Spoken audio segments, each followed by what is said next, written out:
మాజీ మంత్రి ధూళిపాళ్ల వీరయ్య చౌదరి ఆశయ సాధన కోసం ధూళిపాళ్ల నరేంద్ర కుమార్ రాజకీయాల్లోకి వచ్చారన్నారు మంత్రి అచ్చెన్నాయుడు, పయ్యావుల కేశవ్.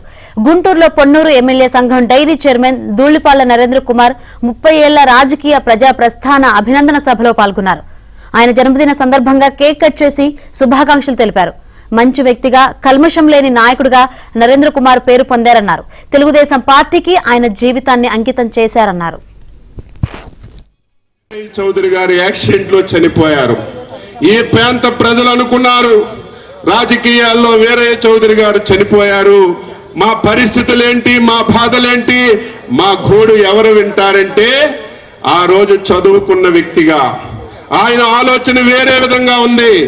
నా చదువుని ఈ సమాజానికి ఉపయోగపడాలి, ఈ చదువుని ఒక మంచి ఉద్యోగం చేసి ప్రజలకి సేవ చేయాలని మనసులో పెట్టుకొని కార్యక్రమాలు చేసినటువంటి నా సోదరుడు నరేంద్ర కుమార్ గారికి తప్పనటువంటి పరిస్థితిలో తండ్రి చనిపోతే కుటుంబంపై కొన్ని లక్షల మంది ప్రజలు, వేల మంది ప్రజలు ఆధారపడ్డారు.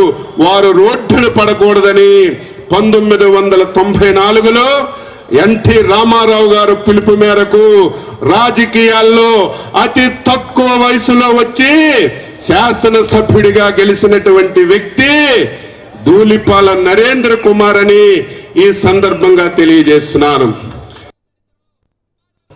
ఒక్కో సంఘటన గుర్తుకొస్తా ఉంది. మామూలుగా మైక్ పట్టుకుంటే గంటలు గంటలు సుదీర్ఘంగా మాట్లాడతాం, కానీ సుదీర్ఘకాలం ప్రయాణం చేసినటువంటి మిత్రుడి గురించి మాట్లాడాలంటే ఆలోచిస్తూ ఉందాం.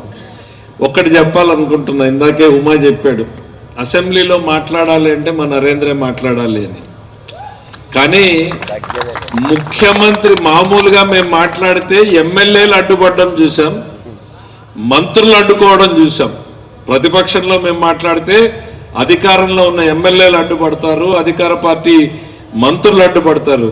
కానీ మా నరేంద్ర గారు మాట్లాడితే సాక్షాత్తు ముఖ్యమంత్రి అడ్డుపడ్డాడు. కాకపోతే సమాజం గుర్తించలేదు. కరెక్ట్ గా చివరి 3 రోజులు అవి రాజశేఖర రెడ్డి గారికి సాక్షాత్తు ముఖ్యమంత్రి లేచి బెదిరించిన స్థాయిలో మాట్లాడాడు. మీరు కూడా ఇప్పుడు వీడియో ఎక్కడుందో మా నరేంద్ర గారు తెచ్చి ఇప్పుడు రీప్లే చేయాలి. దాన్ని తగ్గకుండా మరీ ఎక్కువ చేశాడు నరేంద్ర గారు. ఆ రోజు మాట్లాడితే ఇక విధి లేని పరిస్థితుల్లో ముఖ్యమంత్రిగా స్పీకర్ మీద ఒత్తిడి తెచ్చాడు. ఇంకెంతసేపు ఆయనకు టైం ఇస్తారు, మీరు ఎందుకు మైక్ కట్ చేయరు ఆయనకి అని.